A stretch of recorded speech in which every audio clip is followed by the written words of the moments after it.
ومن الناس من يقول آمنا بالله وباليوم الآخر وما هم بمؤمنين يخادعون الله والذين آمنوا وما يخدعون إلا أنفسهم وما يشعرون۔ بعض لوگ کہتے تو ہیں کہ ہم اللہ تعالیٰ پر اور قیامت کے دن پر ایمان رکھتے ہیں، لیکن در حقیقت وہ ایماندار نہیں ہوتے۔ وہ اللہ تعالیٰ کو اور ایمان والوں کو دھوکہ دینا چاہتے ہیں، لیکن دراصل خود اپنے تئیں دھوکہ دے رہے ہیں مگر سمجھتے نہیں۔ سامعین، اب ان آیتوں کی تفسیر سماعت کیجیے۔ منافقت کی ابتدا اور اس کی اقسام۔ دراصل نفاق کہتے ہیں بھلائی کے ظاہر کرنے اور برائی کے پوشیدہ رکھنے کو۔ نفاق کی دو قسمیں ہیں، اعتقادی اور عملی۔ پہلی قسم کے منافق تو ابدی جہنمی ہیں، اور دوسری قسم کے بدترین مجرم ہیں۔ اس کا بیان تفصیل کے ساتھ انشاءاللہ کسی مناسب جگہ ہوگا۔ ابن جریج رحمۃ اللہ علیہ فرماتے ہیں، منافق کا قول اس کے فعل کے خلاف، اس کا باطن ظاہر کے خلاف، اس کا آنا جانے کے خلاف، اس کی موجودگی عدم موجودگی کے خلاف ہوا کرتی ہے۔ نفاق مکے میں تو تھا ہی نہیں بلکہ اس کا خلاف تھا۔ بعض لوگ ایسے تھے جو زبردستی سے بظاہر کافروں کا ساتھ دیتے تھے مگر دل میں مسلمان ہوتے تھے۔ جب رسول اللہ صلی اللہ علیہ وسلم ہجرت کر کے مکہ چھوڑ کر مدینے میں تشریف لائے اور یہاں اوس اور خزرج کے قبائل نے انصار بن کر رسول اللہ کا ساتھ دیا اور جاہلیت کے زمانے کی مشرکانہ بت پرستی ترک کر کے دونوں قبیلوں میں سے خوش نصیب مشرف باسلام ہو گئے، لیکن یہودی اب تک اللہ تعالیٰ کی اس نعمت سے محروم تھے۔ ان میں سے صرف عبداللہ بن سلام رضی اللہ عنہ نے اس سچے دین کو قبول کیا تھا۔ تب تک بھی منافقوں کا خبیث گروہ قائم نہ ہوا تھا، اور رسول اللہ نے ان یہودیوں سے اور عرب کے بعد بعض اور قبائل سے صلح کر لی تھی۔ غرض اس منافقوں کی جماعت کے قیام کی ابتدا یوں ہوئی کہ مدینے کے یہودیوں کے 3 قبیلے تھے، بنو قینقاع، بنو نضیر اور بنو قریظہ۔ بنو قینقاع تو خزرج کے حلیف اور بھائی بند بنے ہوئے تھے، اور باقی 2 قبیلوں کا بھائی چارہ اوس سے تھا۔ جب جنگ بدر ہو گئی اور اس میں پروردگار عالم نے اپنے دین والوں کو غالب کیا اور اسلام کی شان و شوکت ظاہر ہوئی، مسلمانوں کا سکہ جم گیا اور کفر کا زور ٹوٹ گیا، تو اس وقت یہ ناپاک گروہ قائم ہوا۔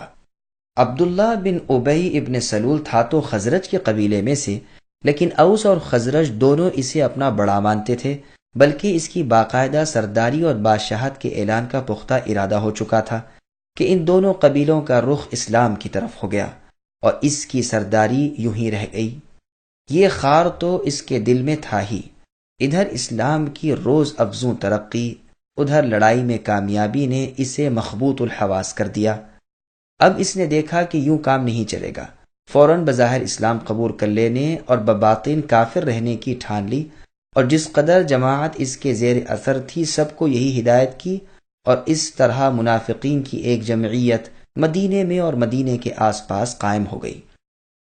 ان منافقین میں بحمد اللہ مکی مہاجر ایک بھی نہ تھا، بلکہ یہ بزرگ تو اپنے اہل و عیال مال و متاع کو اللہ کے نام پر قربان کر کے اللہ کے رسول صلی اللہ علیہ وسلم کا ساتھ دے کر مکے سے آئے ہوئے تھے۔ فرضی اللہ عنہم اجمعین۔ عبداللہ بن عباس رضی اللہ عنہما فرماتے ہیں، یہ منافق اوس اور خزرج کے قبیلوں میں سے تھے اور یہودی بھی جو ان کے طریقے پر تھے۔ قبیلہ اوس اور خزرج کے نفاق کا ان آیات میں بیان ہے۔ ابو العالیہ، حسن قتادہ اور سدی رحمۃ اللہ علیہم نے بھی یہی بیان کیا ہے۔ اللہ رب العالمین نے منافقوں کی بہت سی بدخصلتوں کا یہاں ذکر فرمایا تاکہ ان کے ظاہر حال سے مسلمان دھوکے میں نہ آ جائیں اور انہیں مسلمان خیال کر کے اپنا نہ سمجھ بیٹھیں، جس کی وجہ سے کوئی بڑا فساد پھیل جائے۔ یہ یاد رہے کہ بدکاروں کو نیک سمجھنا بھی بجائے خود بہت برا اور نہایت خوفناک امر ہے، جس طرح اس آیت میں فرمایا ہے کہ یہ لوگ زبانی اقرار تو ضرور کرتے ہیں مگر دل میں ان کے ایمان نہیں۔ اسی طرح سورہ منافقون میں بھی کہا گیا ہے کہ اذا جاءک المنافقون قالوا نشهد انک لرسول اللہ، یعنی منافق اے نبی آپ کے پاس آ کر کہتے ہیں کہ ہماری گواہی ہے کہ آپ اللہ کے رسول ہیں، اور اللہ جانتے ہیں کہ آپ اللہ کے رسول ہیں۔ لیکن چونکہ حقیقت میں منافقوں کا قول ان کے عقیدے کے مطابق نہ تھا، اس لیے باوجود ان لوگوں کے شاندار اور تاکیدی الفاظ کے اللہ تعالیٰ نے انہیں جھٹلا دیا اور فرمایا واللہ یشہد ان المنافقین لکاذبون، یعنی اللہ تعالیٰ گواہی دیتے ہیں کہ بالیقین منافق جھوٹے ہیں۔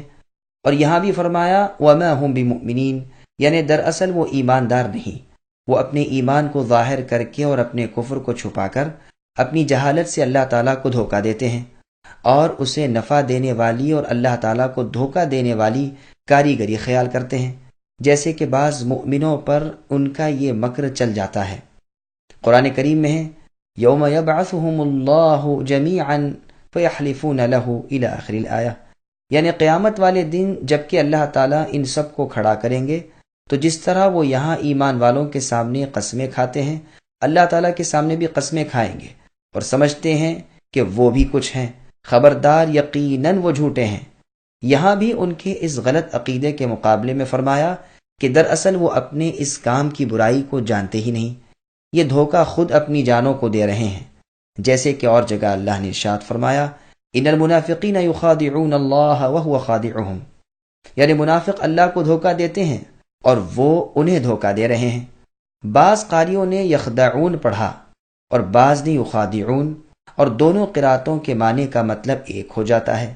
اگر کوئی کہے کہ اللہ تعالیٰ کو اور ایمان والوں کو منافق دھوکہ کیسے دیں گے، وہ جو اپنے دل کے خلاف ظاہر کرتے ہیں وہ تو صرف بچاؤ کے لیے ہوتا ہے، تو جواباً کہا جائے گا کہ اس طرح کی بات کرنے والے کو بھی جو کسی خوف سے بچنا چاہتا ہے عربی زبان میں مخادع کہا جاتا ہے، چونکہ منافق بھی قتل ہو جانے، قید میں پڑ جانے اور دنیاوی عذابوں سے محفوظ رہنے کے لیے چال چلتے ہیں اور باطن کے خلاف ظاہری الفاظ کہتے تھے، اس لیے انہیں دھوکہ باز کہا گیا۔ ان کا یہ فعل گو کسی کو دنیا میں کچھ دھوکہ بھی دے، لیکن در حقیقت وہ خود اپنے آپ کو دھوکہ دے رہے ہیں، اس لیے کہ وہ اس میں بھلائی اور کامیابی سمجھتے ہیں، اور دراصل یہ سبب ہوگا ان کے لیے عذاب اور غضب الہی کا، جس کے سہنے کی ان میں طاقت نہیں۔ پس یہ دھوکہ حقیقتاً ان پر خود وبال ہوگا، وہ جس کام کو انجام کا اچھا سمجھتے ہیں وہ ان کے حق میں برا اور بہت برا ہوگا۔ ان کے کفر، شک اور تکذیب کی وجہ سے ان کے رب اللہ تعالیٰ ان پر ناراض ہوں گے، لیکن افسوس انہیں اس کا شعور ہی نہیں، اور یہ منافق اپنے اندھے پن میں ہی مست ہیں۔ ابن جریج رحمۃ اللہ علیہ اس کی تفسیر میں فرماتے ہیں کہ لا الہ الا اللہ کا اظہار کر کے وہ اپنی جان مال کا بچاؤ کرنا چاہتے ہیں، یہ کلمہ ان کے دلوں میں جاگزی نہیں ہوتا۔ قتادہ رحمۃ اللہ علیہ فرماتے ہیں منافقوں کی یہی حالت ہے کہ زبان پر کچھ، دل میں کچھ، عمل کچھ، عقیدہ کچھ، صبح کچھ، شام کچھ، کشتی کی طرح جو ہوا کے جھونکے سے کبھی ادھر جاتی ہے کبھی ادھر۔